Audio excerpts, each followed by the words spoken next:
கர்த்தர் மீண்டுமாக நம்முடைய சபையில் கர்த்தருடைய வார்த்தையை பகிர்ந்து கொள்வதிலே நான் மிகுந்த மகிழ்ச்சி அடைகிறேன். நம்ம என்ன கவனிச்சுட்டு வரோம் அப்படின்னா, சுவிசேஷம் என்ற தலைப்பின் கீழாக நம்ம பார்த்து கொண்டு வருகிறோம். சுவிசேஷம்னா என்ன அப்படின்னு நான் ஏற்கனவே உங்களுக்கு சொன்ன மாதிரி, சுவிசேஷம்னா ஒரு நற்செய்தி. சுவிசேஷத்தை நம்ம ஒரே வார்த்தையிலையோ ஒரே வரியிலையோ இல்லை ஒரே பிரசங்கத்திலையோ முழுசாக சொல்லி தர முடியாது. சுவிசேஷத்தை பற்றி பேசணும் அப்படின்னா வருஷக்கணக்காக காலங்காலமாக பேசினா கூட அதை முழுசாக சொல்லி முடிக்க முடியுமான்றது தெரியல. இருந்தாலும் நம்ம இது வரைக்கும் என்ன பார்த்துருக்கோம் அப்படின்னு கவனிச்சோம் அப்படின்னா,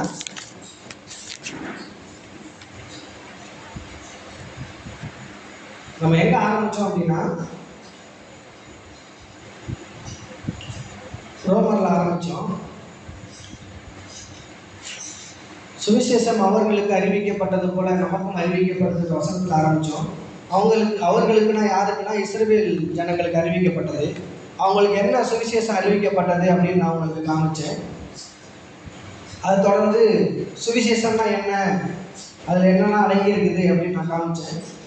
சுவிசேஷத்தில் நமக்கு எல்லாம் தெரியும் அப்படின்னு கவனித்தோம் அப்படின்னா, நம்முடைய பாவங்களெல்லாம் இயேசு சிலுவையில் ஏற்றுக்கொண்டாரு.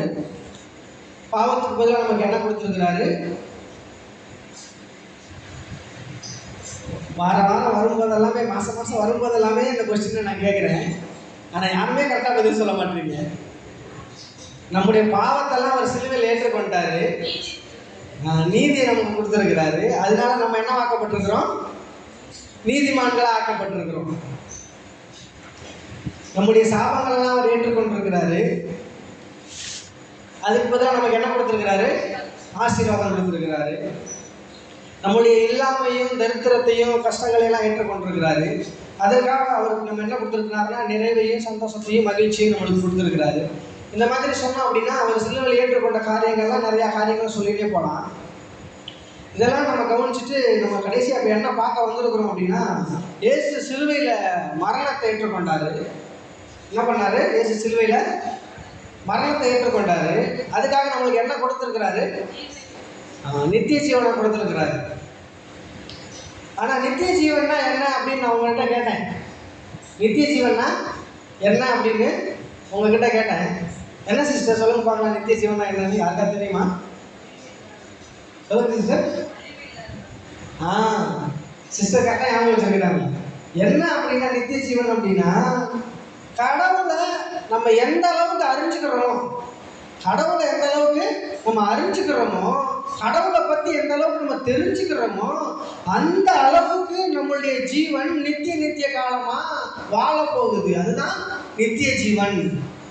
ஆனால் நம்மளுடைய சபைகள்லாம் என்ன சொல்லி கொடுத்துட்டாங்க அப்படின்னா, நித்திய ஜீவன்னா என்ன அப்படின்னு சொல்லி கொடுத்துட்டாங்க அப்படின்னா, நம்முடைய சபைகள்லாம் கடவுள் நம்மளை இந்த உலகத்தில் உண்டாக்கி இருக்கிறாரு, நம்ம இந்த உலகத்தில் வாழ்ந்துட்டு இருக்கிறோம், நம்ம உலகத்தில் பிறந்து வாழ்ந்து இந்த உலகத்தில் என்னென்னலாம் நம்ம அனுபவிக்க இருக்கிறோமோ எல்லாம் அனுபவிச்சு, அதுக்கப்புறம் கடைசியில் நம்ம மறித்து பரலோகத்துக்கு போக போகிறோம், நம்ம ரட்சிக்கப்பட்டிருந்தோம் அப்படின்னா நமக்கு நித்திய ஜீவன் கிடைக்கும் அப்படின்னு சொல்லி கொடுத்துட்டாங்க. நீங்கள் சபையில் இருக்கிற ரொம்ப பெரிய மூத்த விசுவாசிகள் மற்றும் காலங்காலமாக சபையில் இருக்கிறவங்களெல்லாம் கவனிச்சிங்க அப்படின்னா, கேட்டீங்க அப்படின்னா, நித்திய ஜீவனா என்ன சிஸ்டர், நித்திய ஜீவனா என்ன பிரதர் அப்படின்னு நீங்கள் கேட்டீங்க அப்படின்னா, நித்திய ஜீவன்னா நம்ம இறந்ததுக்கப்புறம், நம்ம மரிச்சதுக்கப்புறம் பரலோகத்தில் போய் நம்ம காலங்காலமாக வாழ போகிறோம், சந்தோஷமாக இருக்க போகிறோம், அங்கே நித்திய ஜீவன் நம்ம அனுபவிக்க போகிறோம், அங்கே நம்மளுக்கு பசி இருக்காது, அங்கே நம்மளுக்கு துக்கம் இருக்காது, அங்கே நம்மளுக்கு கஷ்டம் இருக்காது, சஞ்சலம் இருக்காது, நம்மளுக்கு அங்கே எந்த ஒரு தீமையுமே இருக்காது, தீமை இல்லாத காலத்தில் காலங்காலமாக நம்ம வாழ போகிறோம், அதுதான் நித்திய ஜீவன் அப்படின்னு சொல்லி நம்மளுக்கு சொல்லி கொடுத்துட்டாங்க. ஆனால் நான் உங்களுக்கு காமிச்சேன் நித்திய ஜீவன்னா என்ன, நித்திய ஜீவனா எங்கே ஸ்டார்ட் ஆச்சு அப்படின்னு நான் உங்களுக்கு காமிச்சேன். வாசிக்கலாம். யோவான் 17வது அதிகாரம், யோவான் 17வது அதிகாரம் 3வது வசனம். ஒன்றான மெய்தேவனாகிய உம்மையும் நீர் அனுப்பினவராகிய இயேசு கிறிஸ்துவையும் அறிவதே நித்திய ஜீவன். நித்திய ஜீவன்னா என்ன அப்படின்னு கவனிச்சிங்க அப்படின்னா, கடவுளை பற்றி நம்ம எந்த அளவுக்கு அறிஞ்சுக்கிறோமோ, கடவுளை பற்றி எந்த அளவுக்கு நம்ம அறிஞ்சுக்கிறோமோ, தேவனை பற்றி எந்த அளவுக்கு நம்ம புரிஞ்சுக்கிறோமோ, எந்த அளவுக்கு நம்ம தேவனை தேடுறோமோ, எந்த அளவுக்கு கடவுளை அறிஞ்சுக்கிற வாஞ்சல்களுக்குள்ள உண்டா இருக்கிறதோ, அதுதான் நித்திய ஜீவன் அப்படின்னு சொல்லி வேதம் சொல்லுது. இன்னும் நீங்க கவனிச்சீங்க அப்படின்னா, மூணாவது வசனத்துல, ஒன்றான மெய்தேவனாகிய உண்மையும் நீர் அனுப்பினவராகிய இயேசு கிறிஸ்துவையும் அறிவதே நித்திய ஜீவன் அப்படின்னு போட்டிருக்குது. நம்ம அறிஞ்சுக்கிறது அப்படின்னா, நல்லா கவனிங்க, நம்ம அறிஞ்சுக்கிறது அப்படின்னா என்ன நினைக்கிறோம் அப்படின்னா, நம்மளுக்கு வந்து கடவுளை பத்தி ஒரு சில காரியங்கள் தெரிஞ்சிருக்கும். கடவுளை பத்தி ஒரு சில காரியங்கள் தெரிஞ்சிருக்கும். நம்ம கடவுளை பத்தி தெரிஞ்சதுனால தான் நம்ம ரட்சிக்கப்பட்டிருக்கிறோம். கரெக்டா சிஸ்டர்? கடவுளை பத்தி கொஞ்சமாச்சும் நம்மளுக்கு தெரிஞ்சு, கடவுளை பற்றின அறிவு நமக்கு இதுல நம்மளுடைய மூளையில, நம்மளுடைய இருதயத்துல கொஞ்சம் இருக்குதா சிஸ்டர்? இருக்கிறதுனால தான் நம்ம ரட்சிக்கப்பட்டிருக்கிறோம். நீங்க யோசிக்கலாம், நீங்க சொல்லலாம், நீங்க சொல்றீங்க பிரதர், இயேசுவை பத்தி அறிஞ்சுக்கிறணும், தேவனை பத்தி தெரிஞ்சுக்கணும், அதுதான் வந்து நித்திய ஜீவன் அப்படின்னு சொல்லி சொல்றீங்க. எனக்கு தான் இயேசுவை பத்தி தெரியுமே, இயேசுவை பத்தி எனக்கு தெரியுமே, தேவனை பத்தி எனக்கு தெரியுமே, என்ன அப்படின்னு கவனிச்சோம் அப்படின்னா, இயேசுவை பத்தி தெரியும் அப்படின்னா, இயேசு நல்லவர், எனக்கு நன்மை செஞ்சிருக்கிறாரு. தேவனை பத்தி தெரிஞ்சுக்கணும் அப்படின்னா, அவர் சர்வ வல்லமையுள்ளவர், எனக்கு நல்ல சர்வ வல்லமையுள்ள காரியங்கள்லாம் செஞ்சிருக்கிறாரு அப்படின்னு ஆரம்பத்தில் கவனிச்சோம் அப்படின்னா, அவர் ஆபிரகாமுக்கு தரிசனம் ஆகும்போது, யாக்கோபுக்கு தரிசனம் ஆகும்போது, ஈசாக்குக்கு தரிசனம் ஆகும்போது, எல்லா காலங்கள்லையும் கவனிச்சு வந்தோம் அப்படின்னா, ஒவ்வொரு காலங்கள்லையும் அவர் அறிமுகப்படுத்தும் போதெல்லாம் ஒரு பேர் சொல்லுவார், நான் சர்வ வல்லமையுள்ள தேவன் அப்படின்னு சொல்லி சொல்லுவார். இப்போ திடீர்னு கவனிச்சோம் அப்படின்னா, யெகோவா ஈரே அப்படின்னு பேர் வைக்கிறாங்க ஆபிரகாமுக்கு. அப்புறம் இவனை யாக்கோபை கவனிச்சோம் அப்படின்னா, வானத்தின் வாசல் அப்படின்னு பேர் வைக்கிறாங்க. இந்த மாதிரி ஒவ்வொருத்தரும் கடவுளை பற்றி அறிஞ்சுக்கிட்டு அவங்கவுங்க தேவைக்கேற்ற மாதிரி, அவங்கவுங்க காலங்களுக்கு ஏற்ற மாதிரி, அவங்களுக்கு கடவுள் என்ன பண்ணினாரோ, அவங்களுக்கு கடவுள் என்ன செஞ்சாரோ அதை பேரா வச்சு அப்படி கூப்பிட ஆரம்பிச்சாங்க. அவங்க அறிஞ்சுக்கிட்ட வரைக்கும் அவங்க சொன்னாங்க. இப்போ நம்ம என்ன அறிஞ்சிருக்கிறோம் அப்படின்னா, கடவுளை பற்றி ஆபிரகாமுக்கு என்ன நடந்துச்சு, ஈசாக்குக்கு என்ன நடந்துச்சு, யாக்கோபுக்கு என்ன நடந்துச்சு, அதே மாதிரி மோசேக்கு என்ன நடந்துச்சு, அப்படியே சாமுவேலுக்கு என்ன நடந்துச்சு, தாவீதுக்கு என்ன நடந்துச்சு, இப்படின்னு கவனிச்சுட்டே வந்து அவங்களுக்கெல்லாம் என்னென்ன நடந்துச்சோ அதெல்லாம் நம்ம அறிஞ்சு வச்சிருக்கிறோம் கடவுளை பத்தி. ஆனா நான் உங்களுக்கு என்ன சொல்ல வரேன் அப்படின்னா, கடவுள் வந்து அறிஞ்சுக்கிறது வந்து அந்த ஒரு ஆபிரகாமுடையோ, ஒரு மோசேயோடையோ, ஒரு பவுலோடையோ, இல்ல ஒரு பேதுருவோடையோ, ஒரு யாக்கோபோடையோ, ஒரு யோவானோடையோ நின்று போகல. இன்னும் கடவுளை அறிஞ்சிக்க வேண்டி இருக்கிறது, இன்னும் கடவுளை தெரிஞ்சுக்க வேண்டி இருக்கிறது. கடவுளை பற்றி சொல்லணும், அறிஞ்சுக்கணும் அப்படின்னா காலங்கள் கொள்ளாது. ஆயிரம் காலமா போதிச்சுட்டு இருந்தோம்னா கூட அவரை பற்றி முழுசா சொல்லி முடிக்க முடியாது. ஆனா நம்ம பர்டிகுலரா என்ன அறிஞ்சுக்கிறணும், நம்ம பர்டிகுலரா என்ன தெரிஞ்சுக்கிறணும் அப்படின்னா, இப்போ மோசே ஆடு மேய்ச்சிட்டு இருக்கிறாரு. நல்லா கவனிங்க, மோசே ஆடு மேய்ச்சிட்டு இருக்கிறாரு. ஆடு மேய்ச்சிட்டு இருக்கும்போது ஒரு முட்செடியில வந்து தீ பிடிச்சி எரிஞ்சுக்குது, நெருப்பு. ஒரு முட்செடியில, பச்சை செடியில, அது வரைக்கும் பார்த்துறாத ஒரு காரியம், ஒரு முட்செடியில, ஒரு பச்சை செடியில காஞ்சு போன மரமா இருந்தா தீ பிடிச்சி எரிந்தா ஒரு ஆச்சரியமே கிடையாது. ஆச்சரியப்படுவோமா? மோசையே ஒரு காஞ்சு போன மரம் தீ பிடிச்சி எரிஞ்சிருந்தா ஒரு கிட்ட போய் பார்த்துருப்பாரா? பார்த்துருக்க மாட்டாரு. ஒரு பச்சை மரம் தீ பிடிச்சி எரிஞ்சிருக்குது. நல்லா கவனிங்க, ஒரு பச்சை மரம் தீ பிடிச்சி எரிஞ்சிட்டு இருக்குது. ஆனா அந்த மரம் துளி கூட கருகலை.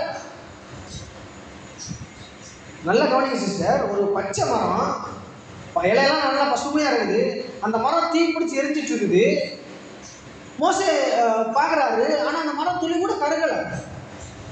போய் நிற்கிறாரு, அங்கே போய் நிற்கிறாரு. நின்றுட்டு பார்க்குறோம், உடனே கடவுளை அவர்கிட்ட பேசுகிறாரு.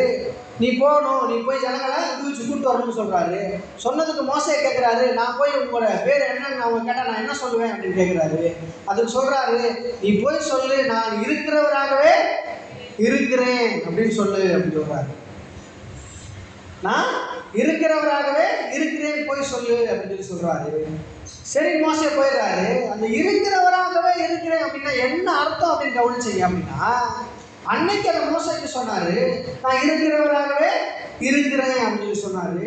ஆனா அதோட மீனிங் என்ன அப்படின்னு கவனிச்சிங்க அப்படின்னா, அதோட அர்த்தம் என்ன கவனிச்சிங்க அப்படின்னா, இன்னைக்கு நல்லா கவனிங்க, இன்னைக்கு கடவுள் வந்து நீங்க போய் கடவுள்கிட்ட நின்றுட்டு எனக்கு இந்த தேவை இருக்குது, அந்த தேவை இருக்குது, எனக்கு அதை செய்யணும், இதை செய்யணும், அப்படி செய்யணும், இப்படி செய்யணும்னு கேட்டீங்க அப்படின்னா கடவுள் என்ன சொல்லுவார் அப்படின்னா, அதே பதில தான் சொல்லுவாரு, நான் இருக்கிறவராகவே இருக்கிறேன் அப்படின்னு.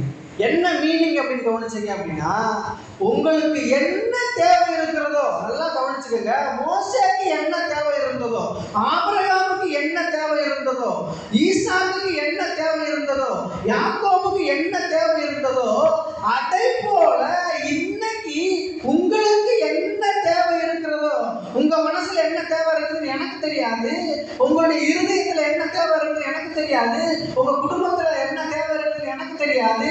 ஆனால் அந்த இருக்கிறவராகவே இருக்கிற அந்த கடவுள் சொல்லுகிறார், உங்களுக்கு என்ன தேவையோ அதுவாகவே நான் இருக்கிறேன். அதாவது கடவுளை குறித்து அறிஞ்சுக்கணும் அப்படின்னா நான் என்ன சொல்ல வரேன் அப்படின்னா, உங்களுக்கு என்ன தேவை, இன்னைக்கு உங்களுக்கு என்ன தேவை இருக்குது, நீங்க என்ன ஆக விரும்புறீங்க, நீங்க எதை அடையணும்னு நினைச்சு முயற்சி பண்ணி கொண்டு இருக்கிறீங்க, அதை அடையிறதுக்கு கடவுள் அவராகவே இருக்கிறார். அவரை நீங்க அறிஞ்சுக்கிற நீங்கள் நினைக்கிற காரியங்கள் எல்லாம் கைகூடி வர ஆரம்பிக்கும் என்பதுதான் சுவிசேஷம். பிரியமானவர்களே,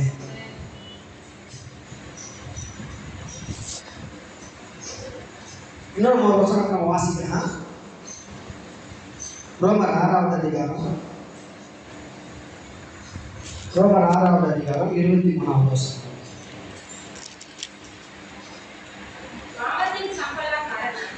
பாவத்தின் சம்பளம் மரணம், தேவனுடைய கிருபை வரமோ நம்முடைய கர்த்தராகிய இயேசு கிறிஸ்துவினால் உண்டான நித்திய ஜீவன். நான் சொன்னேன், சிலுவையில் வந்து இயேசு பாவத்தை ஏற்றுக்கொண்டாரு. சொன்னா சிஸ்டர், இயேசு சிலுவையில் பாவத்தை ஏற்றுக்கொண்டாரு. நம்ம செஞ்ச பாவம்லாம் எங்கே போயிடுச்சு? அவருடைய தலைக்கு போயிடுச்சு. கரெக்டான சிஸ்டர்? இப்போ இந்த வசனம் சொல்லுது, பாவத்தின் சம்பளம் மரணம், பாவத்தின் சம்பளம். இப்ப இயேசு வந்து நம்முடைய பாவங்கள்லாம் ஏற்றுக்கொண்டதுனால, நம்முடைய பாவங்கள்லாம் அவருடைய தலைக்கு போனதுனால என்ன ஆச்சு அப்படின்னா, அவர் மரணத்தை ஏற்றுக்கொண்டார், மரணத்தை அனுபவிச்சார். இப்போ என் பாவம்லாம் அவர்கிட்ட போயிடுச்சு. இப்போ இயேசு எடுத்துக்கிட்டீங்கன்னா வேலை சொல்லுது, பாவத்தின் சம்பளம் மரணம், பாவம் செய்கிற ஆத்மா சாகவே சாகும், அப்படிதான் வேலை சொல்லுது. இப்போ இயேசு எடுத்துக்கிட்டீங்க அப்படின்னா, அவர் பிறந்ததுலேருந்து வளர்ந்ததுலேருந்து சிலுவைக்கு போகிற வரைக்கும் அவர் எந்த பாவமும் செய்யலை. அவர் ஒரு பாவம் கூட யாருக்குமே செய்யலை, யாருக்கும் ஒரு தீங்கு நினைக்க கூட கிடையாது. ஆனால் அவர் சிலுவையில் மறிச்சிட்டார். ஆனால் பாவம் செய்கிற ஆத்மா தான் சாகும், மறிக்கும். ஆனால் இயேசுவால் மறிக்கணும்னு நினைச்சா கூட மறிக்க முடியாது, இயேசு சாக முடியாது.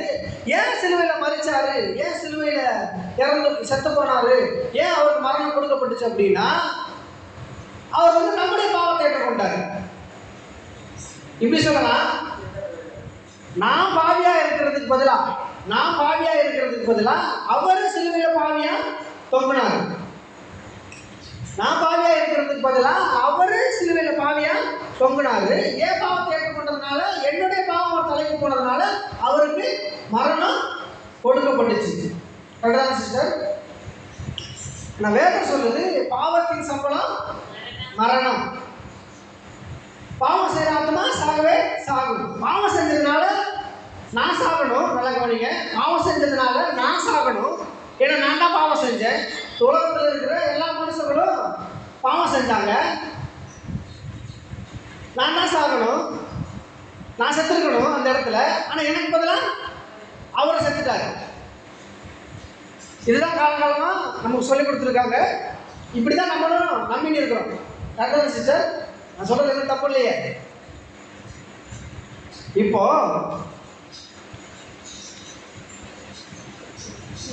இயேசு நம்மளுடைய பாவத்தை ஏற்றுக்கொண்டதுனால இயேசு மரிச்சிட்டாரு.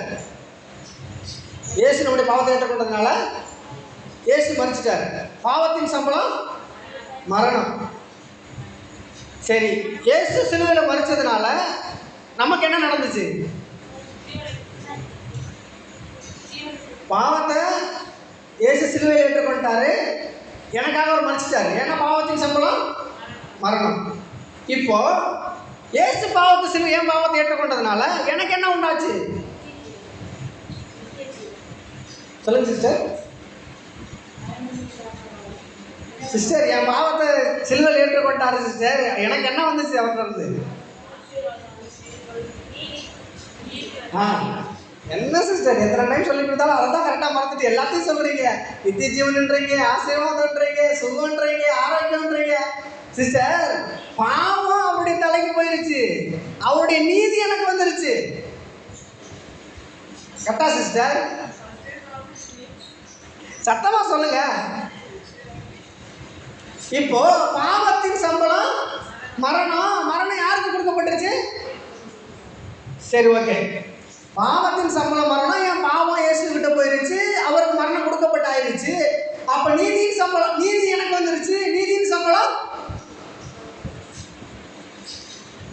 நீதியின் சம்பளம் நித்திய ஜீவன். கரெக்டான சிஸ்டர்? இந்த பாவத்தின் சம்பளம் மரணம் அப்படின்னா அதுக்கு ஆப்போசிட்டா அப்படியே எழுதணும். அதை அப்படியே ஆப்போசிட்டா எழுதணும் அப்படின்னா நீதியின் சம்பளம் நித்திய ஜீவன். ஏன்னா மரணத்தை அவர் ஏற்றுக்கொண்டதுனால நம்ம நித்திய ஜீவனை பெற்றிருக்கிறோம். கரெக்டான சிஸ்டர்? இன்னும் மேல கவனிச்சோம் அப்படின்னா பாவத்தை இயேசு சிலுவையில் ஏற்றுக்கொண்டாரு, அவருடைய நீதி நம்மளுக்கு கொடுத்துருக்கிறாரு. இப்போ மரணத்தை சிலுவையில் ஏற்றுக்கொண்டாரு, நித்திய ஜீவனை நமக்கு கொடுத்துருக்கிறாரு. இப்போ நம்மளுக்கு இப்போ அந்த அந்த அந்த அவரோட சொல்லியிருக்காங்க லாபடி, அந்த பிரமாணத்தின்படி கவனிச்சோம் அப்படின்னா மரணத்தை இயேசு ஏற்றுக்கொண்டாரு, நித்திய ஜீவனை நம்மளுக்கு கொடுத்துருக்கிறாரு. கரெக்டான சிஸ்டர்? இது எந்த மாற்றமும் இல்லையா? திரும்பவும் நான் சொல்றேன், நல்லா கேட்டுக்கங்க. மாற்றம் தான் இப்பயே சொல்லிடுங்க. இயேசு சிலுவையில் அடிக்கப்பட்டாரு. எதனால் அடிக்கப்பட்டாரு அப்படின்னா என்னுடைய பாவங்களுக்காக அவர் சிலுவையில் அடிக்கப்பட்டாரு, என்னுடைய மீறுதல்களுக்காக அவர் சிலுவையில் அடிக்கப்பட்டாரு. என்னுடைய பாவங்களை அவர் ஏற்றுக்கொண்டதன் நிமித்தமாகத்தான் அவருக்கு சிலுவையில் மரணமே கொடுக்கப்பட்டது. ஏன்னா இயேசுவால் மறிக்க முடியாது, அவர் ஜீவன் வந்து அவருக்கு பிரிய முடியாது அவரால். ஏன்னா பாவத்தின் சம்பளம் தான் மரணம். அவர் பாவமே செய்யலை, அவர் பாவம் செய்யவே இல்லை, யாருக்கு ஒரு தீங்கு நினைக்கவே இல்லை. அவர் அடித்து நொறுக்கி ஒன்றும் இல்லாமல் பண்ணால் கூட அவருக்கு மரணம் உண்டாகவே உண்டாகாது. ஏன் மரணம் உண்டாச்சு அப்படின்னா என்னுடைய பாவம் அவருடைய தலையின் மீது வைக்கப்பட்டது. இந்த உலகத்தில் இருக்கிற ஒட்டுமொத்த மனிதனுடைய பாவமும் அவருடைய தலையின் மீது வைக்கப்பட்டதுனால், என்னுடைய பாவத்தை அவர் ஏற்றுக்கொண்டதுனால், பாவியாகிய நான் தொங்க வேண்டிய இடத்திலே அவர் சிலுவையிலே தொங்கி என்னுடைய மரணத்தை அவர் சிலுவையிலே ஏற்றுக்கொண்டார். அவர் சிலுவை என்னுடைய மரணத்தை ஏற்றுக்கொண்டது நிமித்தமாக அவர் மூலமாக அவருடைய இருந்த நீதி எனக்கு கொடுக்கப்பட்டது. அந்த நீதி எனக்கு கொடுக்கப்பட்டது நிமித்தமாக பாவத்தின் சம்பளம் மரணம் எப்படி அவருக்கு நிர்ணயிக்கப்பட்டதோ, அந்த பிரமாணம் எப்படி அவர் மேல் நிறைவேறிற்றோ, அதே போல நீதியின் சம்பளமாகிய நித்திய ஜீவன் அந்த பிரமாணம் எனக்கு கொடுக்கப்பட்டிருக்கிறது, எனக்கு நிறைவேற வேண்டியதாக இருக்கிறது. கரெக்டான சிஸ்டர் நான் சொல்றது? எந்த மாற்றம் இல்லையே? ஓகே.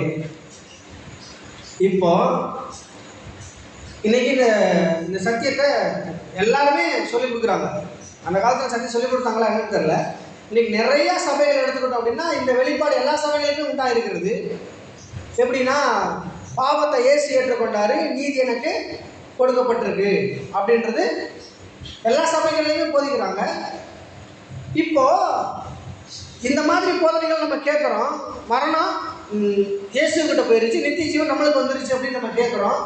ஆனாலும் நம்ம கவனிச்சோம் அப்படின்னா நம்மளுடைய நடைமுறை வாழ்க்கையில் இந்த சத்தியத்தை கேட்காதவங்களாக இருக்கட்டும், சத்தியத்தை கேட்காதவங்களாக இருக்கட்டும், சபைக்கு வந்துட்டு இருக்கவங்களாக இருக்கட்டும், இந்த சத்தியத்தை ஏற்றுக்கொண்டு இந்த வெளிச்சம் உண்டானவங்க கூட இன்னைக்கும் மறைச்சிட்டு தான் இருக்கிறாங்க இல்லையா சிஸ்டர்? ஆனால் சத்தியம் என்னன்னா இயேசுவின் மரணத்தை ஏற்றுக்கொண்டாரு. சத்தியம் என்ன? இயேசுவின் மரணத்தை ஏற்றுக்கொண்டாரு. எப்படின்னா என் பாவம் அவர்கிட்ட போனதுனால அவர் மறிச்சார், என் மரணத்தை ஏற்றுக்கொண்டாரு. அவருடைய நீதி எனக்கு வந்ததுனால அந்த நீதியின் மூலமாக நீதியின் சம்பளமாகிய அந்த நித்திய ஜீவன் எனக்கு வந்திருக்குது. கரெக்டான சிஸ்டர்? அப்படியே வச்சிருங்க. இன்னொரு வசனத்துக்கு நம்ம போகலாம். ரோமர் 7வது அதிகாரம், ரோமர் 7வது அதிகாரம் 14வது வசனம். ரோமர் 7வது அதிகாரம் 14வது வசனம். மேலும் நமக்கு தெரிந்திருக்கிறபடி நியாயப்பிரமாணம் ஆவிக்குரியதாக இருக்கிறது.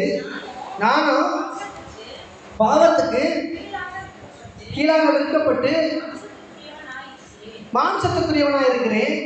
எப்படி எனில், வாசிங்க, எப்படி எனில் நான் செய்கிறது எனக்கு சம்மதி இல்லை. நான் விரும்புகிறதை செய்யாமல் நான் வெறுக்கிறதை செய்கிறேன். இப்படி நான் விரும்பாததை செய்கிறவனாக இருக்க நியாயப்பிரமாணம் நல்லதென்று ஒத்துக்கொள்ளுகிறேன். ஆதலால் நான் அல்ல, எனக்குள் வாசமாயிருக்கிற பாவமே அப்படி செய்கிறது. என்ன சொல்ல வரேன் அப்படின்னா, என்ன சொல்றாங்க அப்படின்னா, இங்க யாருன்னா நான் இது வரைக்கும் பாவமே செய்யலை அப்படின்னு யாருன்னா இருக்கிறீங்களா சிஸ்டர்? இல்லை. இப்போ ஒரு குழந்தை பிறக்குது, நல்லா கவனிங்க. ஒரு குழந்தை பிறக்குது, அந்த குழந்தை பாவம் செஞ்சிருக்குமா? செஞ்சிருக்காங்க? செஞ்சிருக்குமா?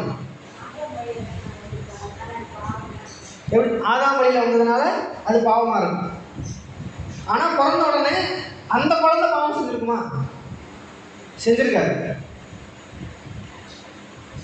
ஆனால் அந்த குழந்தை பாவத்தை செஞ்சிருக்காரு. அது வளர வளர, நல்லா கவனிங்க, அது வளர வளர அது பாவம் செய்யறதுக்கு நீங்க யாரும் சொல்லிக் கொடுக்குறீங்களா? சொல்லிக் கொடுக்குறீங்களா சிஸ்டர்? யாரும் சொல்லிக் கொடுக்கறது இல்லை. அதாவது நீங்களும் நானும், நல்லா கவனிங்க, நீங்களும் நானும் பாவம் செய்யறதுனால, நல்லா கவனிங்க, நீங்களும் நானும் பாவம் செய்யறதுனால, பாவம் செஞ்சதுனால, நானே பாவம் செஞ்சதுனால நான் பாவி கிடையாது. நல்லா கவனிங்க, நானே பாவம் செஞ்சதுனால நான் பாவி கிடையாது. நான் ஏன் பாவம் செய்யறேன்னா, நல்லா கவனிங்க, நான் ஏன் பாவம் செய்யறேன் அப்படின்னா, நான் பிறக்கும் போதே பாவியாக தான் பிறக்கிறேன். நான் பிறக்கும் போதே பாவியாக தான் பிறக்கிறேன். இப்போ ஒரு புலி உருமுது, நல்லா கவனிங்க, ஒரு புலி உருமுது. அது புலியா பிறந்ததுனால தான் அது உருமுது. நான் உருமுறேன்னு வச்சுக்கோங்களேன், என்ன யாருன்னா புலி சொல்லுவீங்களா? சொல்லுங்களா சிஸ்டர்? சொல்ல மாட்டீங்க. அதனால நீங்க பாவம் செய்ய, நல்லா கவனிச்சுக்கோங்க, நீங்க பாவம் செய்யறது நீங்க பிறக்கும் போதே, உங்க தாய் உங்களை கற்பம் தரிக்கும் போதே தாய்க்கு சொல்றான், எங்க தாய் பாவத்தை கற்பம் தரித்தாள். நீங்க பாவம் செஞ்சதுனால நீங்க பாவியாகல. நல்லா கவனிச்சுக்கோங்க, நீங்க பாவம் செஞ்சதுனால நீங்க பாவியாகல. இன்னொன்னு, நீங்க இப்ப பாவம் செய்யறீங்க இல்லையா, அது நீங்க, அதாவது உங்களுடைய மன விருப்பத்தின்படி நீங்க அப்படி செய்யல.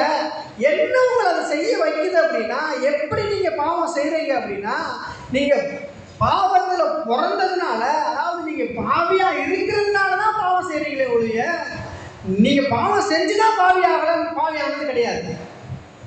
புரியுதா சிஸ்டர் நான் சொல்றது? அதே போல அப்படியே கவனிச்சீங்க அப்படின்னா, நீங்க நீதி செஞ்சுதான் நீங்க நீதிமானா ஆகணும்ன்றது இல்ல. நல்லா கவனிங்க, நீங்க நீதி செஞ்சு நீங்க எவ்வளவு நீதிகளை நீங்க செஞ்சீங்கனாலும் நீங்க நீதிமானா ஆகவே முடியாது. ஏனென்றால் நீங்க பாவத்திலேயே பிறந்து பாவத்திலேயே வளர்ந்ததுனாலதான் நீங்க பாவமே செய்யறீங்க. அதான் சிஸ்டர், ஏன்னா பவுல் இப்படி சொல்றாரு, வாசிங்க சிஸ்டர் 16ஆம் வசனம், 7:16. இப்படி விரும்பாததை செய்கிறவனா இருக்க நியாயப்பிரமாணம் நல்லதென்று ஒத்துக்கொள்கிறேன். 18 வாசிங்க சிஸ்டர். அது எப்படி எனில் என்னிடத்தில், அதாவது என் மாம்சத்தில் நன்மை வாசமாய் இருக்கிறதில்லை என்று நான் அறிந்திருக்கிறேன். நன்மை செய்ய வேண்டும் என்கின்ற விருப்பம் என்னிடத்தில் இருக்கிறது. நன்மை செய்வதோ, நன்மை செய்யணுன்ற எண்ணம் எனக்கு இருக்குது, நீதி செய்யணுன்ற எண்ணம் எனக்கு இருக்குது, நியாயம் பண்ணணுன்ற எண்ணம் இருக்குது. ஆனால் நான் நன்மை செய்யணும்னு தான் நினைக்கிறேன், அவங்களுக்கு நன்மை தான் பண்ணணும்னு விரும்புகிறேன். ஆனால் வாசிங்க சிஸ்டர், ஆதலால் நான் விரும்புகிற நன்மையை செய்யாமல் விரும்பாத தீமையே செய்கிறேன். வாசிங்க. அந்தபடி நான் விரும்பாததை நான் செய்தால் நான் அல்ல, எனக்குள்ளே வாசமா இருக்கிற அந்த பாவமே அப்படி செய்கிறது. அதாவது நான் நல்லதுதான் செய்யணும்னு நினைக்கிறேன் சிஸ்டர், நான் நல்லதுதான் செய்யணும்னு நினைக்கிறேன் பிரதர், நான் அவங்களுக்கு நல்லதுதான் பண்றேன், அவங்களுக்கு நல்லதுதான் பண்றேன், இவங்க நல்லதுதான் செய்யறேன் நினைக்கிறேன். ஆனா நான் என்னதான் நல்லது நினைக்கணும், நல்லது செய்யணும் நினைச்சா கூட என்னால நான் செய்யற காரியங்கள் எல்லாம் அது தீமையா தான் இருக்குது, தீமையா தான் நடக்குது, தீமையா தான் முடியுது. ஏன் அப்படி நடக்குது, ஏன் அப்படி முடியுது அப்படின்னு கவனிச்சிங்க அப்படின்னா, நீங்க செய்யறதுனால அது தீமையா முடியல. நல்லா கவனிங்க. நீங்க செய்யறதுனால அது தீமையா முடியல, உங்களால அந்த காரியத்தை உங்களுக்கு தீமையா முடியல. உங்களுக்குள்ளாக ஆதாமுல இருந்து வந்து அந்த பாவம் உங்களுக்குள்ள குடியிருக்குது. அதனாலதான் நீங்க என்ன நடந்திருக்குது, நன்மை செய்ய நினைச்சா கூட தீமையை தான் போய் செய்ய முடியுது. அதான் சிஸ்டர்.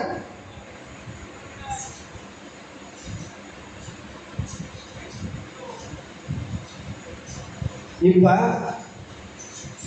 நான் சொல்லிட்டேன், என்ன சொல்லிட்டேன் அப்படின்னா, நீங்க பாவம் செஞ்சதுனால பாவியாகல, பாவியா பிறந்ததுனால தான் நீங்க பாவம் செய்றீங்க. பாவம் நீங்க ஒரு காரியத்தை போய் நீங்க செஞ்சீங்க, நன்மை செய்யணும்னு நினைச்சு செஞ்சீங்கன்னா கூட, நான் உங்களுக்கு நன்மை தான் செய்யணும்னு நினைச்சு செய்கிறேன், நன்மை தான் செய்யணும்னு யோசிக்கிறேன், நன்மை தான் செய்யணும்னு சிந்திக்கிறேன், நன்மை தான் செய்யணும்னு என்னோட இருதயத்தில் தீர்மானிச்சிருக்கிறேன், பண்றேன். ஆனாலும் நான் விரும்பின நன்மையை நான் செய்யாம நான் விரும்பாத தீமையை என் மூலமா நடப்பிச்சிடுறேன். இது எதனால நடக்குது அப்படின்னா, நான் செய்யல, எனக்குள்ள இருக்கிற பாவமே இப்படி செய்ய வைக்குது. கரெக்டா சிஸ்டர்?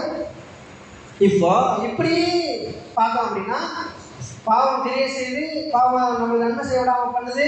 பாவம் நம்ம நன்மை செய்யணும்னு நினைச்சிருந்தா கூட நம்மளை நன்மை செய்ய விடாம பண்ணுது. ஆனா நல்லா கவனிங்க, பாவம் நமக்குள்ள குடிக்கொண்டு இருக்குது. நம்ம பாவத்தை பிறந்ததுனால தான் நம்ம பாவம் செய்யணும், பாவியா இருக்கிறதுனால தான் நம்ம பாவம் செய்யணும். இந்த பாவம் என்ன பண்ணுது அப்படின்னா, நம்ம நன்மை செய்யணும்னு தான் நினைக்கிறோம், நன்மை செய்யணும்னு தான் செயல்படுறோம், நன்மை செய்யணும்னு தான் சிந்திக்கிறோம், நன்மை செய்யணும்னு யோசிக்கிறோம். ஆனாலும் நம்ம செய்ய வேண்டிய காரியத்தை நன்மையில கொண்டு போய் முடிய பண்ணாம நம்ம செய்கிறத அந்த பாவம் நம்மளை தீமையை கொண்டு போய் முடிய பண்ணிடுது, தீமையை நடப்பிச்சிருது, தீமையை பண்ண வச்சிருது. கரெக்டான சிஸ்டர்? அப்படியே இப்ப என்ன ஆச்சுன்னா, நல்லா கவனிங்க. நீங்க பாவத்துல பிறந்தீங்க, பாவத்துல வாழ்ந்தீங்க, ஆனா பாவம் செஞ்சா நீங்க பிறக்கும் போதே பாவியா பிறந்ததுனாலதான் நீங்க பிறந்த குழந்தைக்கு கூட பாவத்தை சொல்லித்தர வேண்டியதில்லை. அது ஆட்டோமேட்டிக்கா அந்த பாவ காரியங்கள்ல அது செயல்பட ஆரம்பிச்சிருது. அந்த குழந்தை வளரும் போது பொய் சொல்ல ஆரம்பிச்சிருது. அது மற்ற காரியங்கள்லாம் அது எதுவுமே நீங்க சொல்லி தர்றதில்லை. காரணம் பொய் சொல்றது டியூஷன் அனுப்புறீங்களா சிஸ்டர்? கணக்கு வரலாம் டியூஷன் அனுப்புறீங்கல்ல, மேக்ஸ் வரலாம் டியூஷன் அனுப்புறீங்க, தமிழ் வரலாம் டியூஷன் அனுப்புறீங்க, இங்கிலீஷ் வரலாம் டியூஷன் அனுப்புறீங்க. இது சரியா பாவமே செய்ய தரல, சரியா பொய்யே சொல்ல தரல. ஒரு நல்ல டியூஷன் அனுப்பிச்சு அனுப்பிச்சு விட்றீங்களா? அமுச்சு விட வேண்டியதே கிடையாது. அது தன்னால வந்துடுது. எப்படி வந்துடுதுன்னா, ஆதாமுடைய வித்து நமக்குள்ள இருக்கு, நம்முடைய வித்து நம்ம பயணக்குள்ள போகுது. அது அப்படியே காலகாலமா வந்துகிட்டே இருக்குது. இப்போ சிலுவையில் என்ன நடந்துச்சு அப்படின்னா, நல்லா கவனிங்க. இப்ப சிலுவையில் என்ன நடந்துச்சு அப்படின்னா, நான் சொன்னேன் இல்லையா, நீங்க வந்து நன்மை செய்யணும்னு தான் நினைக்கிறீங்க, நன்மை செய்யணும்னு தான் சிந்திக்கிறீங்க, நன்மை செய்யணும்னு தான் உங்க இறுதியை தீர்மானம் பண்ணியிருக்குது. ஆனாலும் நன்மை செய்ய முடியல. ஏன்னா பாவம் உங்களுக்குள்ள குடிக்கொண்டு இருக்குது. அந்த பாவம் என்னாச்சு அப்படின்னா, நல்லா கவனிங்க, அந்த உங்களுக்குள்ள நன்மை செய்ய விடல, நன்மை செய்யக்கூடாது, நன்மை செய்ய முடியல, நன்மை செய்யணும்னு நினைக்கிறீங்க ஆனால் முடியலன்ற அந்த அது என்ன பண்ணுதுன்னா, நீங்க அதை செய்யல. திருப்பி வாசிங்க சிஸ்டர். ஆதலால் 19, ஆதலால் நான் விரும்புகிற நன்மையை செய்யாமல் விரும்பாத தீமையை செய்கிறேன். அந்தபடி அந்த விரும்பாததை நான் செய்தால் நான் அல்ல. நல்லா கவனிச்சுக்கோங்க. விரும்பாததை செய்தால் நான் அல்ல. வாசிங்க. எனக்குள்ள வாசமாக இருக்கிற இந்த பாவமே அப்படி செய்கிறது. ஆனபடியால் நன்மை செய்ய விரும்புகிற என்னிடத்தில் தீமை உண்டென்கிற, நல்லா கவனிங்க, நன்மை செய்ய விரும்புகிற என்னிடத்துல தீமை உண்டு என்கிற ஒரு பிரமாணத்தை நான் காண்கிறேன். நான் என்னதான் நன்மை செய்யணும்னு நினைச்சா கூட, நன்மையை பண்ணணும்னு நினைச்சா கூட, நன்மை பண்ணணும்னு தீர்மானிச்சா கூட, இந்த பாவம் எனக்குள்ள இருக்கிறதுனால இந்த தீமை உண்டு என்கிற ஒரு பிரமாணத்தை நான் எனக்குள்ள பார்க்கிறேன் அப்படின்னு சொல்றாரு. நான் உங்களுக்கு என்ன சொல்ல வரேன் அப்படின்னா, நான் சொன்னேன் இல்லையா, பாவத்தின் சம்பளம் மரணம். பாவத்தின் சம்பளம் மரணம். நீதியின் சம்பளம் நித்திய ஜீவன். பாவத்தின் சம்பளம் மரணம்ன்றது ஒரு பிரமாணம் அப்படின்னா, நல்லா கவனிச்சுக்கோங்க. பாவத்தின் சம்பளம் அப்படின்றது ஒரு பிரமாணம். பாவம் செய்கிற ஆத்மா செத்துதான் ஆகணுன்றது ஒரு பிரமாணம் அப்படின்னா, நீதியின் சம்பளம் வந்து நித்திய ஜீவன். நீதி செய்கிற ஆத்மா வாழவே வாழ்ந்திருக்க வேண்டும். எப்படி வந்து பாவம் செய்கிற ஆத்மா சாகவே சாகணுமோ, நல்லா கவனிங்க சிஸ்டர், எப்படி பாவம் செய்கிற ஆத்மா சாகவே சாகணுமோ, அதே போல நீதியை செய்கிற ஆத்மா, நீதியை ஏற்றுக்கொண்டிருக்கிற ஆத்மா அது வாழவே வாழணும், வாழ்ந்துதான் ஆகணும். இதுதான் சத்தியம். நமக்கு சொல்லி கொடுத்தாங்க நித்திய ஜீவன்னா நம்ம மறித்து பரலோகத்தில் போய் காண்டாண்டு காலமாக சுகமாக வாழ்கிறது. அங்கே பசி இருக்காது, அங்கே துக்கம் இருக்காது, அங்கே வந்து தூக்கம் இருக்காது, அங்கே வந்து காலகாலமாக நம்ம எந்த ஒரு கஷ்டமும் இல்லாமல் நஷ்டம் இல்லாமல் வாழ போகிறோம்னு சொல்லி கொடுத்துட்டாங்க. ஆனால் நான் சொல்கிறேன், ஏசு இந்த உலகத்தில் வந்து மறித்து அவர் உயிரோடு எழுந்ததுனால, நம்முடைய மரணத்தை அவர் ஏற்றுக்கொண்டதுனால, பாவம் செய்கிற ஆத்மா எப்படி சாகவே சாகுன்றது ஒரு பிரமாணமோ, நீதி செய்கிற ஆத்மா வாழவே வாழும்ன்றது ஒரு பிரமாணம். அதுதான் சிஸ்டர் சத்தியம். இப்ப நான் சொல்றேன் சிஸ்டர், எப்படி இயேசு வந்து என்னுடைய பாவத்தை சிலுவையில் ஏற்றுக்கொண்டு என்னுடைய மரணத்தை சிலுவையில் ஏற்றுக்கொண்டாரோ, அவர் எப்படி அவருடைய நீதி எனக்கு கொடுத்துட்டாரோ, அவருடைய நித்திய ஜீவன் எனக்கு வந்துருச்சோ, நான் காலகாலமாக வாழ போறேன் சிஸ்டர், நான் சாகவே மாட்டேன் சிஸ்டர். நான் உங்கள்கிட்ட சொல்றேன், நல்லா கவனிச்சுருங்க. நான் உங்களுக்கு போதிக்கிறேன் சிஸ்டர். இயேசு வந்து பாவத்தை சிலுவையில் ஏற்றுக்கொண்டாரு. பாவத்தை சிலுவையில் ஏற்றுக்கொண்டது நிமித்தமா என்னுடைய மரணத்தையும் அவர் சிலுவையில் ஏற்றுக்கொண்டாரு. எனக்கு பதிலாக அவர் மரிச்சிட்டாரு. நான் வந்து எனக்கு பதிலாக அவர் மரிச்சதுனால அவருடைய நீதி எனக்கு வந்துருச்சு. அந்த நீதி நிமித்தி எனக்குள்ள இருக்குது. நான் வந்து அவர் மரிச்சிட்டாரு, நான் வந்து காலங்காலமாக வாழ போறேன், நான் மறிக்கவே மாட்டேன் அப்படின்னு நான் உங்களுக்கு சொல்றேன். இப்போ நான் சொல்கிறேன், உங்களுக்கு சொல்கிறேன், நான் காலகாலமாக வாழ போகிறேன். ஏன் நான் காலகாலமாக வாழ போகிறேன் அப்படின்னா, பாவம் செய்கிற ஆத்மா சாகவே சாகும் எப்படி சத்தியம் சொல்லப்பட்டிருக்குதோ, நான் நீதியை செய்கிறேன். ஏன்னா நீதி நான் செய்கிறேன் இல்லை, எப்படி பாவம் எனக்குள்ள குடிக்கொண்டு இருந்து என்னை நன்மையை செய்ய விடாமல் பண்ணிச்சோம். நல்லா கவனிங்க சிஸ்டர். எப்படி பாவம் எனக்குள்ள குடிக்கொண்டு இருந்து நான் நன்மை செய்யணும்னு நினச்சேன், ஆனாலும் நான் நன்மை செய்யணும்னு போனேன், நான் நன்மை செய்யணும்னு தீர்மானம் பண்ணேன், ஆனால் எனக்குள்ள குடிக்கொண்டு இருந்த பாவம் என்னை நன்மையை செய்ய விடாம தீமை உண்டுன்ற ஒரு பிரமாணத்தை நான் பார்த்தோமோ, அதை போல இயேசு சிலுவையில் மரிச்சு என்னுடைய பாவத்தை ஏற்றுக்கொண்டு எனக்குள்ள இருந்த அந்த பாவத்தை, அந்த பாவத்தின் வித்த, அந்த பாவத்தின் பிரமாணத்தை அவர் சிலுவையில் அவருடைய கையில் ஏற்றுக்கொண்டாரு. அவருக்குள்ள இருந்த நீதியின் வித்தாகிய நீதியின் பிரமாணத்தை எனக்குள்ள வச்சுட்டாரு. நல்லா கவனிங்க.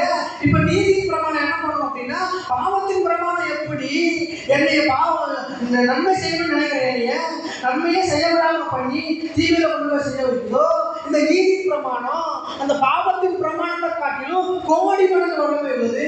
பாவத்தின் பிரமாணம் சின்னதா ஒரு வெடி மாதிரி வெடிச்சா அது வந்து உலகத்தையே இல்லாம போற அளவுக்கு வல்லமை உள்ளது அந்த பிரமாணம்.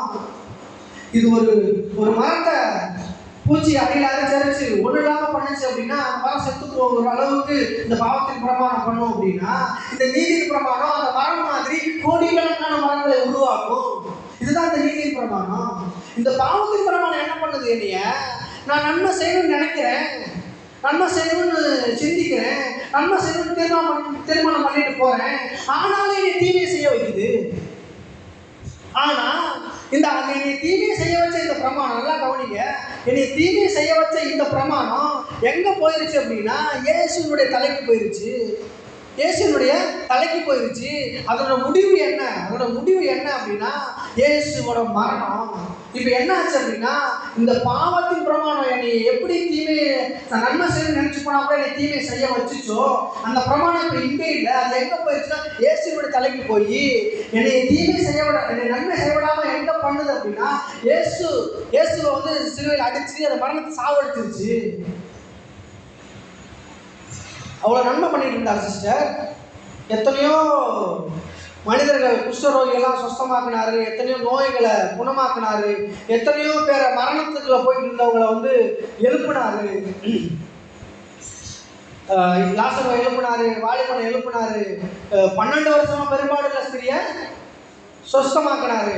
இப்படி நன்மை நன்மை நன்மை நன்மை நன்மை செஞ்சுட்டு இருந்த அந்த மனுஷனை ஏங்கிட்டு இருந்த பாவம், நல்லா கவனிக்க, ஏங்கிட்டு இருந்த அந்த பாவத்தின் பிரமாணம் போய் அவரை சாவடிச்சிருச்சு, அவரை ஒண்ணு இல்லாம ஆக்கிருச்சு. அதோட அவ்வளவுதான். அந்த பிரமாணத்தோட, அந்த பாவத்தின் பிரமாணத்தோட ஒட்டுமொத்த ஹையஸ்ட், அதோட ஒட்டுமொத்த வல்லமை என்ன அப்படின்னா, அதால கடைசியா என்ன பண்ண முடியும் அப்படின்னா ஒரு மனுஷனை சாவடிக்க முடியும். பாவத்தின் பிரமாணம் ஒரு மனுஷனுக்கு பாவம் வரும், தரித்திரம் வரும், இல்லாமல் வரும், இல்லாமல் மூலமா அவனுக்கு வந்து நோய் நொடி வரும், உடல்ல பலன் இல்லாமல் போகும், நோய் நொடியின் மூலமா அவனுக்கு வந்து உடல்ல இருக்க எல்லா தலைவலிகளும் குறைஞ்சிரும். இப்படியே அது பண்ணி பண்ணி பண்ணி பண்ணி அது என்ன பண்ணாலும், நல்லா கவனிச்சுருங்க, அது என்ன பண்ணாலும் கடைசியில் அது வந்து என்ன பண்ண முடியும் அப்படின்னா ஒரு மனுஷனை சாவடிக்க மட்டும்தான் முடியும். அவன் தான் சாவடிச்சிருக்கும். அதுக்கு மேலே என்னால் ஒன்றுமே பண்ண முடியாது. நீங்க நன்மை செய்யணும்னு நினைக்கிறீங்க, நன்மை செய்யணும்னு தீர்மானிக்கிறீங்க, அதாவது ஃபைனலா உங்களை என்ன பண்ண வைக்க முடியும் அப்படின்னா ஒரு தீமை பண்ண வைக்க முடியும். கரெக்டா சிஸ்டர்? ஆனா நல்லா கவனிங்க, பாவம் அவருடைய தலைக்கு போச்சு, நீதி எனக்குள்ள வந்துருச்சு, நீதியின் வித்து எனக்குள்ள வந்துருச்சு, நீதியின் பிரமாணம் எனக்குள்ள வந்துருச்சு. பாவத்தின் பிரமாணம் எப்படி ஒரு மனுஷனை நன்மை செய்யணும் நினைக்கிறவன தீமை செய்ய வைக்க முடிக்குதோ, ஆனா இந்த நீதியின் பிரமாணம் உங்களுக்குள்ள வந்துருச்சு அப்படின்னா, இந்த நீதியின் பிரமாணம் எனக்குள்ள வந்திருக்குது, இந்த நீதியின் பிரமாணம் இயேசு எனக்கு கொடுத்திருக்கிறாரு, நான் நீதிமான், நான் நீதியை எனக்குள்ளாக கொண்டிருக்கிறேன், நீதியின் வித்தை நான் உடையவனாக இருக்கிறேன், ஆதாம் கொடுத்த அந்த பாவத்தின் வித்து என்னிடம் இல்லை, எனக்கு பிறக்கிற குழந்தைகள் நீதிமான்களாக பிறக்கிறார்கள் என்கிற எண்ணம் உங்களுக்குள்ள வந்துருச்சு அப்படின்னா, என்கிற கற்பனை உங்களுக்குள்ள வந்துருச்சு அப்படின்னா, என்கிற சிந்தனை உங்களுக்குள்ள வந்துருச்சு அப்படின்னா, இப்ப நான் சொல்றேன் சிஸ்டர், நீதி அவரிடம் இருந்த நீதி உங்களுக்குள்ள வந்துருச்சு, நீதியின் வித்து உங்களுக்குள்ளாக இருக்கிறது. இப்ப நான் உங்கள்கிட்ட கேட்கிறேன், நீதியின் சம்பளம் என்ன சிஸ்டர்? நித்திய ஜீவன். இப்ப இந்த நீதியை சம்பளமாக நித்திய ஜீவன் உங்களுக்குள்ள இருக்குது அப்படின்னா, நீங்க நல்லா கவனிங்க, நீங்க ஒரு ஆளுக்கு தீமை செய்யணும்னு நினைச்சு ஒரு காரியத்தை நீங்க செஞ்சீங்க அப்படின்னா, இப்போ நான் அவனை எப்படியாவது சாவடிச்சிடணும், அவனை நான் எப்படியாவது ஒன்றும் இல்லாமல் பண்ணிடணும், அவனை நான் ஏதாச்சும் பண்ணி அவனை கீழே இழுத்துடணும் அப்படின்னு நீங்க நினைக்கிறீங்க அப்படின்னா, நல்லா கவனிங்க சிஸ்டர், நீதி பிரமாணம் அப்படி வேலை செஞ்சு நான் சொல்லிக் கொடுக்குறேன்.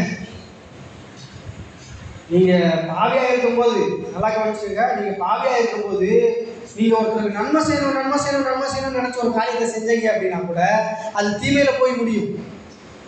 ஏன்னா நீங்க செய்யல, உங்களுக்குள்ள இருக்கிற பாவமே அப்படி செய்யுது. இப்போ நீதி உங்களுக்குள்ள வந்துருச்சு, நீதி வித்து உங்களுக்குள்ள வந்துருச்சு, நீதி பிரமாணம் உங்களுக்குள்ள வந்துருச்சு. நீங்க நான் அவளுக்கு தீமை செய்யணும் தீமை செய்யணும் தீமை செய்யணும் தீமை செய்யணும் நினைச்சு நீங்க செஞ்சீங்கன்னா அது அவளுக்கு நன்மையாக முடியும். என்னடா இது எங்கேயுமே பார்க்காத புதுசா வித்தியாசமா சொல்றாரு யோசிக்கிறீங்களா? நீங்க நன்மை செய்யணும் நினைச்சு நீங்க செய்ய வேண்டிய அவசியம் கிடையாது. நீதியின் உணர்வு உங்களுக்குள்ள இருந்துச்சு அப்படின்னா, நீதியின் சிந்தனை உங்களுக்குள்ள இருந்துச்சு அப்படின்னா, நீதியின் பிரமாணம் உங்களை வேலை செய்யுதுன்ற எண்ணம் உங்களுக்குள்ள இருந்துச்சு அப்படின்னா, நீங்க அடுத்தவங்களுக்கு தீமை செய்யணும்னு நினைச்சு நீங்க செஞ்சா கூட அந்த காரியம் அவர்களுக்கு நன்மையாக முடியும். நாளைக்கே வந்து சிஸ்டர் நீங்க எனக்கு பண்ணுங்க அதுதான் உங்களுக்கு நன்றி வந்து சொல்லிட்டு போவாங்க. இதுதான் நீங்க நீதி பிரமாணம் செய்கிற வேலை. சிஸ்டர் நீங்க தீமை செய்யணும்னு நினைச்சு செய்யற காரியமே நன்மையா போய் முடியுது அப்படின்னா, நீங்க நன்மை செய்யணும்னு நினைச்சு செஞ்சீங்கன்னா அது எங்க போய் முடியும்? புரியுதா சிஸ்டர் நான் சொல்றது? நான் சொல்றேன் நல்லா கவனிங்க. ஒரு பாவம் உங்களை சாதாரண ஆதாம் செஞ்ச பாவம் உங்களை நன்மை செய்ய நினைக்கிறவங்களை தீமையில தீமையில தீமையில தீமையில கொண்டு போய் முடிய செய்ய வைக்கும் அப்படின்னா இது ஆதாம் கிடையாது, இரண்டாம் ஆதாமாகிய இயேசு உலகத்துல வந்து உங்களுக்காக நீதி செஞ்சு அந்த நீதியை உங்களுக்கு கொடுத்துருக்கிறாரு. அந்த நீதி உங்களுக்குள்ள இருக்கிறது நீங்க நம்புனீங்க அப்படின்னா நான் சொல்லுகிறேன், நீங்கள் செய்கிற தீமைகளை கூட நன்மையாக இது மாற்றும் என்று நான் உங்களுக்கு சொல்லுகிறேன். மாணவர்களே, ஒரு வசனத்தை நம்ம வாசிக்கலாம், டைம் முடிக்கலாம்.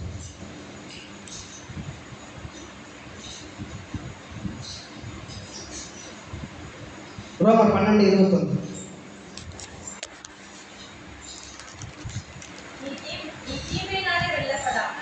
நீ தீமையினாலே வெல்லப்படாமல் தீமையை நன்மையினாலே வெல்லு. நீங்க சாதாரணமா யோசிச்சீங்க அப்படின்னா, நல்லா கவனிங்க சிஸ்டர், நீங்க சாதாரணமா யோசிச்சீங்க அப்படின்னா நீங்க தீமையினால வாசிங்க சிஸ்டர். எப்படி சிஸ்டர்? நீ தீமையினாலே வெல்லப்படாமல் தீமை நன்மையினாலே வெல்லு அப்படின்னு போட்டிருக்குது. நீங்க சாதாரணமா மனுஷனா இருந்தீங்க அப்படின்னா நீங்க நன்மையினால வெல்ல முடியாது. நன்மை செய்யறவங்களுக்கே நீங்க போய் நன்மை செய்ய முடியாது, அந்த அளவுக்கு சாதாரணமா இருக்க முடியும். இன்னொன்று, நீங்க நன்மை செய்யறவங்களுக்கே நீங்க நன்மை செஞ்சீங்க அப்படின்னா, நல்லா கவனிங்க, நீங்க உங்களுக்கு ஒரு சிஸ்டர் நன்மை செய்யறாங்கன்னா நீங்க உங்க பதிலுக்கு நன்மை செஞ்சீங்க அப்படின்னா பாவியும் பரதேசியும் அதை செய்யறான். பாவியா இருக்கிறவன் ரசிக்கப்படாம இருக்கிறவன் என்ன செய்யறான் அப்படின்னா நன்மை செய்யறவங்களுக்கு நன்மை செய்யறான். அப்ப அவனுக்கு நம்மளுக்கு எந்த வித்தியாசமே இல்லை. ஆனா நன்மை செய்யறவங்களுக்கு நன்மை செய்யறதுன்றது சாதாரண மனுஷனுக்கே உண்டான ஒரு குணம். அதே போல ஆப்போசிட்டா தீமை செய்யறவனுக்கே தீமை செய்யறது அப்படின்னா தீமை செய்யறதுன்றது சாதாரண மனுஷனுக்கே உண்டான ஒரு குணம். ஆனா நான் உங்களுக்கு என்ன கற்றுக் கொடுக்குறேன் அப்படின்னா, பாவத்தின் பிரமாணம் உங்ககிட்ட இல்லை, பாவத்தின் பிரமாணம் உங்களுக்கு செயல்படாது. இந்த பாவத்தின் பிரமாணம் சிலுவையில் அழிக்கப்பட்டாயிற்று. பாவத்தின் பிரமாணத்தை வேரோட குடுக்கி எடுத்து அதை சிலுவையில் அழிச்சிட்டாரு, அது ஒன்றும் இல்லாமல் பண்ணிட்டாரு. நீதியின் பிரமாணம் உங்களுக்கு கொடுக்கப்பட்டிருக்குது. நீதியின் பிரமாணம் உங்களுக்கு கொடுக்கப்பட்டிருக்கிறதுனால நான் சொல்லுகிறேன், நீங்க நினைச்சீங்க அப்படின்னா நீதியின் பிரமாணம் எனக்கு கொடுக்கப்பட்டிருக்குது, நான் நீதிமான், நான் நீதியின் வித்துன்றதை நீங்க ஏற்றுக்கொண்டீங்க, நீங்க நம்பினீங்க, நீங்க வந்து அதை விசுவாசிச்சீங்க அப்படின்னா நீதி உங்களுக்குள் செயல்பட ஆரம்பிச்சிச்சு அப்படின்னா தீமை செய்கிறவர்களுக்கும் நீங்கள் நன்மை செய்கிறவர்களாக மாற முடியும் என்பதுதான் சத்தியம். பிரியமானவர்களே, மரணத்தின் பிரமாணம் உங்களை நித்திய ஜீவனின் பிரமாணத்திற்கு நேராக வழிநடத்தி செல்லும் என்பதுதான் சத்தியம். பிரியமானவர்களே, மரணத்தின் பிரமாணம் தான், பாவம் தான் உங்களை மரணத்துக்கு நேரம் வழிநடத்திட்டு போகுது. நித்திய ஜீவன்கிற வித்து வார்த்தை உங்களுக்கு உண்டாயிருக்கிறத நீங்க நம்பினீங்க அப்படின்னா, நீதியை ஏற்றுக்கொண்டீங்க அப்படின்னா, நீதி செயல்படும் விசுவாசிச்சீங்க அப்படின்னா நீங்க எளிதாக தீமை செய்கிறவர்களுக்கும் நன்மையை செய்கிறவர்களாக நீங்கள் மாற முடியும் என்பதுதான் சத்தியம். பிரியமானவர்களே, கர்த்தர் உங்களை ஆசீர்வதிப்பாராக.